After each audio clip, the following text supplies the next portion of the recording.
கல்யாணம் பண்றது அவ்வளோ ஈஸியா என்ன? 1,00,000 ரூபா சம்பளம், நல்ல ஃபேமிலி, சொந்த வீடு, சொந்த காரு, கொட்டாத முடி, விழாத தொப்பை, நல்ல பேங்க் பேலன்ஸ், இதெல்லாம் இருந்தா போதும்ல?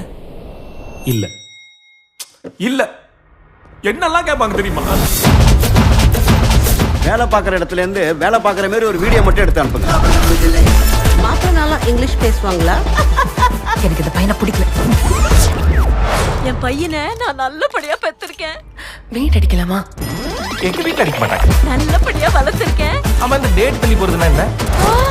எல்லா வீட்டு பிள்ளைங்களையும் கண்ணை திறந்து பாக்குறான் அந்த கடவுள். என் பிள்ளைய மட்டும்தான் பார்க்க மாட்டேன்றான். இன்னைக்குதான் அந்த பொண்ணை ட்ரெயின்ல பார்த்தேன். பார்த்ததும் அவதான் லைஃப்னு வந்து என்கிட்ட சொல்றேன்.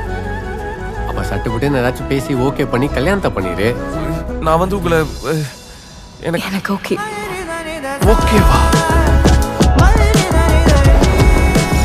ரகு, எனக்கு ஒரு கண்டிஷன் இருக்கு. எனக்கு என்னமோ தப்பா இருக்கே. நிஜமாலே இவன் லவ் பண்றீங்களா? நான் எத்தனை தடவை சொல்லியிருக்கேன், 6 மணிக்கு மேல 6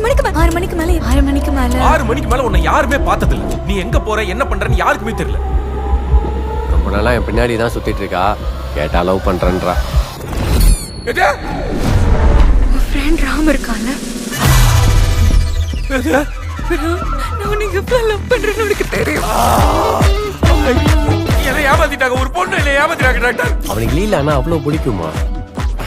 இன்னும் 10 நாளும் உனக்கும் அந்த பொண்ணுக்கும் கல்யாணம். இந்த கல்யாணத்துல உங்களுக்கு சம்மதம் தானே? எனக்கு இந்த கல்யாணம் வேண்டாம். இந்த உலகத்துல மதம் விட்டு மதம், ஜாதி விட்டு ஜாதி கல்யாணம் பண்ணிக்கலையா?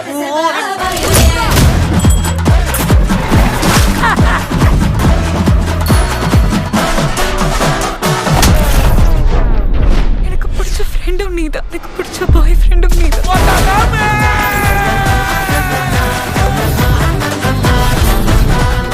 நான் வேணும்னு எதுவும் பண்ணல, நீ வேணும்னு தான் எல்லாமே பண்ண.